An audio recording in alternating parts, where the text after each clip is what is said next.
요즘 건강식품 하면 올리브 오일을 빼놓을 수 없죠. 한 병만 있으면 만병이 낫는다. 모든 요리에 올리브 오일. 이런 말까지 나올 정도니 그만큼 건강에 좋다는 인식이 대단합니다. 하지만 말입니다. 혹시 이런 생각 해보셨나요? 과연 내가 이 좋은 올리브 오일을 제대로 알고 올바르게 사용하고 있는 것일까? 우리 인생지혜학교 TV에서는 늘 제대로 아는 것이 가장 중요하다고 말씀드립니다. 아무리 몸에 좋은 약도 잘못 쓰면 독이 되는 법입니다. 올리브 오일도 마찬가지예요.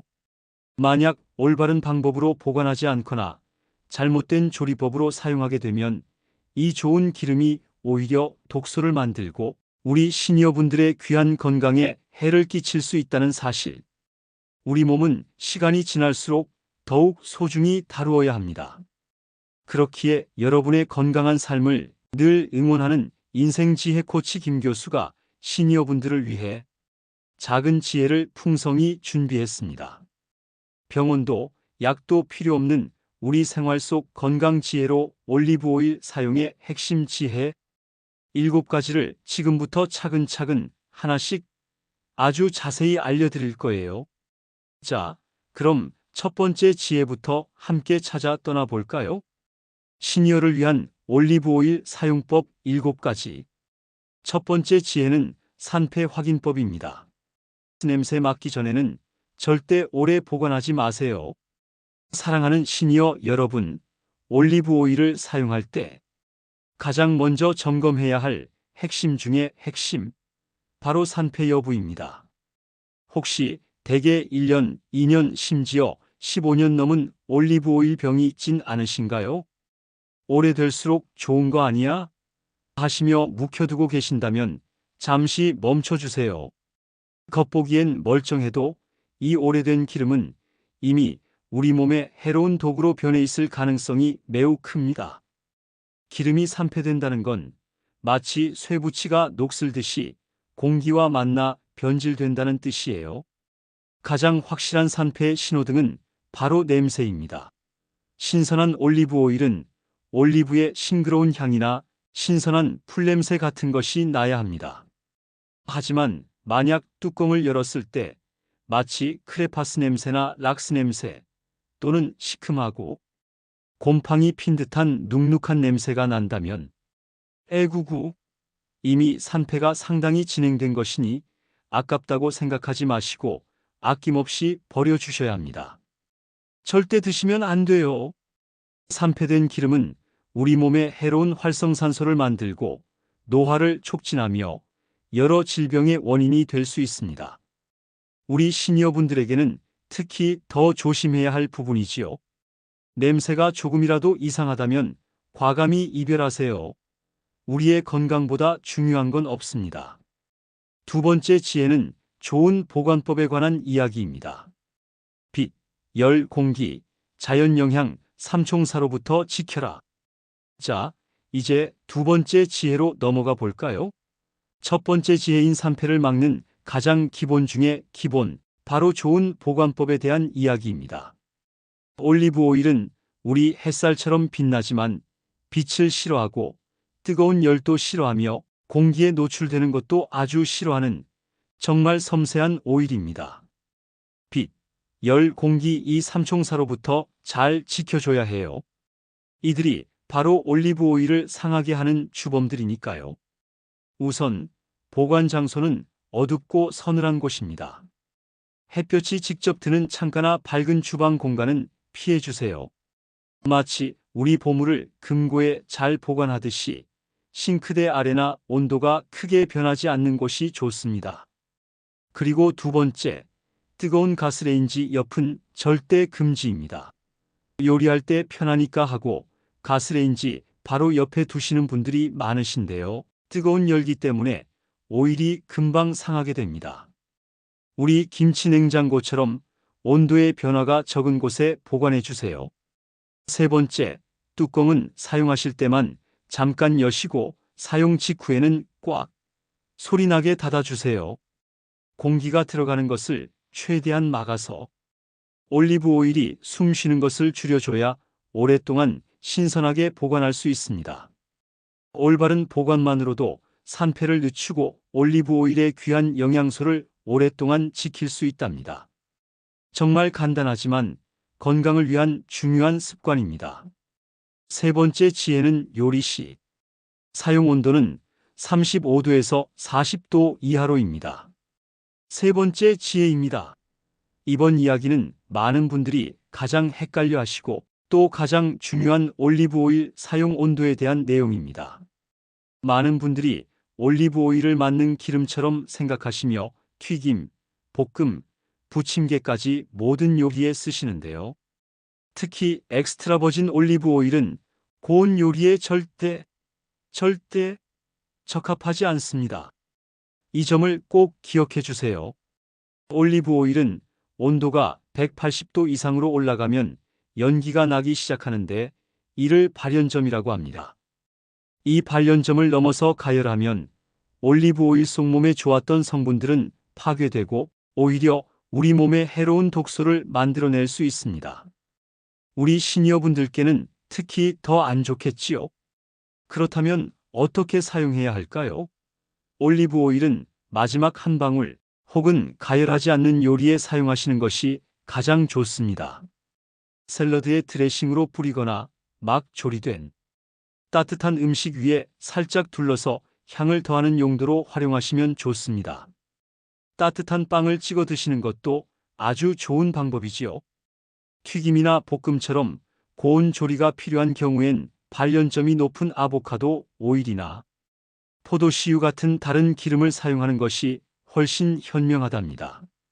네 번째 지혜는 단독 섭취법으로 티스푼 한 큰술, 식후 직후가 가장 안전하다는 이야기입니다. 네 번째 지혜로 넘어가 볼까요? 몸에 좋으니 공복에 한 숟갈씩 먹어야지 생각하시는 분들 많으시죠? 하지만 우리 시니어분들에게는 조금 더 현명하고 더욱 안전하며 효율적인 섭취 방법이 있습니다. 우리 몸, 특히 위는 젊을 때와 달라서 빈속에 기름을 바로 드시면 속이 쓰리거나 더부룩할 수 있습니다. 가장 안전하고 효율적인 방법은 바로 식사 후 바로 티스푼 한 큰술 정도 드시는 겁니다. 이 방법이 우리 몸에 가장 부담이 적고 영양소 흡수에도 유리하답니다. 올리브 오일은 지방을 소화시키고 흡수하는 데 도움이 되는 성분들이 많아요. 식사와 함께 드시면 우리 몸이 올리브 오일의 좋은 영양소들을 더 잘 흡수할 수 있도록 도와줍니다. 마치 식사라는 열쇠로 흡수라는 문을 여는 것과 같다고 할 수 있죠. 하루에 밥숟가락으로 한 큰술이나 두 큰술 정도가 적당하니 과다 섭취는 피하고 소량씩 나누어 드시면 더욱 부담이 없고 위장 건강에도 좋답니다. 다섯 번째 지혜는 다른 기름, 버터와 혼합 사용의 함정에 대한 이야기입니다. 다섯 번째 지혜입니다. 이번 이야기는 많은 분들이 간과하기 쉬운 부분인데요. 바로 다른 기름이나 버터와 올리브 오일을 섞어 쓰는 것에 대한 함정입니다.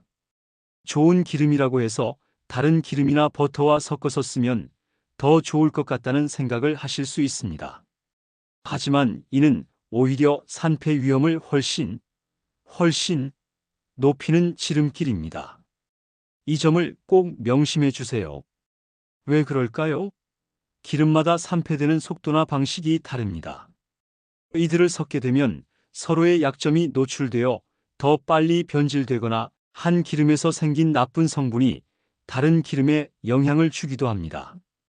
우리 시니어분들의 예민한 소화기관에는 이런 혼합 기름이 더 큰 부담이 될 수 있어요. 가급적 올리브 오일은 단품으로 사용하시는 것을 강력히 권해드립니다. 샐러드 드레싱이나 요리 위에 뿌리는 등 올리브 오일 본연의 풍미와 영양을 온전히 즐기시는 것이 가장 현명한 방법입니다. 건강을 위한 선택이니 조금 번거롭더라도 단품 사용을 기억해 주세요. 여섯 번째 지혜는 기름 필터링과 재사용은 건강에 적신호라는 이야기입니다. 여섯 번째 지혜입니다. 이번 이야기도 아주 중요합니다. 아까워서 다시 써야지 하는 마음은 잠시 내려놓으셔야 합니다. 특히 튀김 요리처럼 고온에서 사용한 올리브 오일을 걸러서 다시 쓰시는 것은 절대 금지입니다. 이는 우리 몸에 빨간불이 켜지는 것과 같아요. 한번 가열된 기름, 특히 발연점이 낮은 올리브 오일은 이미 변질이 시작되었거나 해로운 물질이 생겼을 수 있습니다.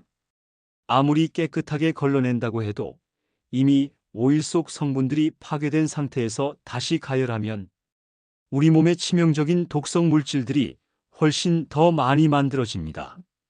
사랑하는 시니어 여러분, 우리의 건강은 아낀다고 아껴지는 것이 아닙니다. 우리의 몸은 한번 망가지면 되돌리기가 정말 어렵습니다. 항상 신선한 올리브 오일만 사용하시고 한번 사용한 오일은 미련 없이 과감하게 버려주시는 것이 진짜 건강을 지키는 길입니다. 조금 아깝더라도 우리 건강을 위한 투자라고 생각해 주세요. 7번째 지혜는 아이와 노인이 함께 먹기 위한 맞춤 기준에 대한 이야기입니다. 이제 대망의 마지막 7번째 지혜입니다. 온 가족이 함께 건강하려면 각자에게 맞는 영양소를 섭취하는 것이 중요합니다. 올리브 오일도 마찬가지예요. 연령대별로 조금 다른 선택이 필요하답니다. 먼저 우리 어린 손주들에게는 올리브 오일보다는 현미유나 들기름을 추천합니다. 현미유는 발연점이 높아 다양한 요리에 안정적으로 사용할 수 있고, 들기름은 아이들의 두뇌 발달에 좋은 오메가3가 아주 풍부하답니다. 그럼 우리 시니어분들은요? 올리브 오일과 함께 들기름을 섞어 드시는 것을 김 교수가 강력히 추천합니다. 올리브 오일은 항산화 성분과 오메가9이 풍부하고, 들기름은 우리 몸에 꼭 필요하지만 부족하기 쉬운 오메가3가 가득해요. 이 두 가지를 함께 드시면 우리 몸에 필요한 오메가3와 오메가6, 오메가9의 균형을 맞추는데 아주 큰 도움이 된답니다. 예를 들어 식사 후 티스푼 1스푼의 올리브 오일에 들기름을 반 티스푼 정도 섞어서 드셔보세요. 고소하고 건강한 습관이 될 것입니다. 물론 들기름도 빛과 열에 약하니 올리브 오일처럼 어둡고 서늘한 곳에 잘 보관하는 것이 중요합니다. 이렇게 가족의 건강까지 배려하는 지혜, 정말 멋지지 않나요? 자, 이렇게 7가지 핵심 지혜를 모두 알아보았는데요. 여기서 끝내면 인생 지혜 코치 김 교수가 아니죠. 제가 여러분을 위해 준비한 특급 보너스 팁을 몇 가지 더 알려드릴게요. 올리브 오일을 구매하실 때부터 활용까지 김 교수의 특별한 팁을 알려드립니다. 보너스 지혜 하나. 산패됐는지 한눈에 확인하는 색깔과 향감 테스트. 다시 한번 명확히 알려드립니다. 신선한 올리브 오일은 풀향, 과일향이 나고 입에 머금었을 때 살짝 매콤한 뒷맛이 느껴지기도 해요. 이건 바로 좋은 성분인 폴리페놀이 많다는 증거입니다. 하지만 혹시라도 시큼한 냄새, 곰팡이 냄새, 혹은 기름 쩐내가 난다면, 그리고 입에 넣었을 때 금속 맛이나 눅눅한 맛, 역한 맛이 난다면 이건 산패된 오일이니 아깝다고 절대 드시면 안 됩니다. 바로 버려주세요. 망설이지 마세요. 보너스 지혜 2. 어두운 병과 투명한 병, 어느 게 좋은가요? 현명한 선택의 기준. 정답은 바로 어두운 색병입니다. 올리브 오일은 빛에 아주 취약해서 햇빛을 받으면 좋은 성분들이 파괴되고 산패가 빨라져요. 그래서 투명한 병에 담긴 오일보다는 어두운 녹색이나 갈색, 병에 담겨 빛을 차단해주는 제품을 고르시는 것이 훨씬 좋습니다. 작은 디테일이 큰 건강 차이를 만듭니다. 보너스 지혜 셋. 가격으로 품질 선택하는 법입니다. 김 교수의 똑똑한 감별 포인트 3가지. 첫째, 라벨을 꼭 확인하세요. 엑스트라 버진이 적혀 있는지. 올리브 오일에는 여러 등급이 있는데요. 우리가 건강을 위해 선택해야 할 가장 좋은 등급은 바로 엑스트라 버진 올리브 오일입니다. 올리브를 맨 처음 짜낸 귀한 기름이니 라벨에 이 글자가 꼭 있는지 확인하세요. 건강을 위한 첫걸음입니다. 둘째, 산도를 확인하세요. 숫자가 낮을수록 좋은데요. 올리브 오일 병을 자세히 보시면 산도라는 작은 글씨가 적혀 있을 수 있습니다. 이 산도 숫자는 낮을수록 신선하고 좋은 오일이라는 뜻이에요. 0.8% 이하인 것이 좋고 0.2%에서 0.5% 사이면 아주 좋은 품질의 오일이니 꼭 기억해 주세요. 작은 숫자 하나가 품질을 말해줍니다. 셋째, 수확일을 찾아보세요. 최근에 수확한 것이 최고입니다. 포도주처럼 올리브 오일도 언제 올리브를 수확해서 만들었는지 수확일이 표기된 제품이 있습니다. 수확일이 가장 최근인 것을 고르시면 더 신선한 오일을 선택하실 수 있습니다. 원산지도 이탈리아, 스페인, 그리스처럼 올리브로 유명한 나라 제품을 선택하시면 실패할 확률이 적습니다. 신선함이 곧 생명입니다. 사랑하는 시니어 여러분, 오늘 저와 함께 올리브 오일에 대한 건강 지혜를 배워보는 시간 어떠셨나요? 오늘 알려드린 7가지 사용법과 보너스 팁들은 단순히 정보가 아닙니다. 바로 여러분 한 분 한 분의 건강을, 소중한 우리 몸을 5년 후, 10년 후에도 든든하게 지켜줄 수 있는 작은 습관이자 위대한 지혜입니다. 아마 지금까지 올리브 오일을 조금 다르게 사용하고 계셨던 분들도 계실 텐데요. 괜찮습니다. 지금부터 올바르게 알고 꾸준히 실천하는 것이 무엇보다 중요하니까요. 이제 여러분은 올리브 오일을 제대로 사용하는 지혜를 얻으신 겁니다. 작은 습관들이 모여 우리의 삶을 건강하고 행복하게 만듭니다. 여러분의 주방 한켠에 놓인 올리브 오일 한 병이 이제는 진정으로 건강을 지키는 보물이 되기를 진심으로 바랍니다. 이 영상이 여러분의 건강한 삶에 작은 도움이 되셨다면 우리 채널에 힘이 되는 구독과 좋아요 꼭 부탁드립니다. 그리고 이 소중한 건강 정보 사랑하는 가족과 친구분들에게도 널리 나눠주세요. 우리가 함께 건강 지혜를 나눌 때 더 많은 분들의 건강한 삶을 지켜낼 수 있습니다. 여러분의 나눔이 바로 누군가의 건강을 지키는 기억을 이어가는 힘이 됩니다. 우리 인생지혜학교 TV는 언제나 여러분 곁에서 건강과 지혜를 전하는 든든한 동반자가 될 것을 약속드립니다. 다음 영상에서 또 다른 유익한 지혜로 찾아뵙겠습니다. 감사합니다. 인생지혜 코치 김 교수였습니다.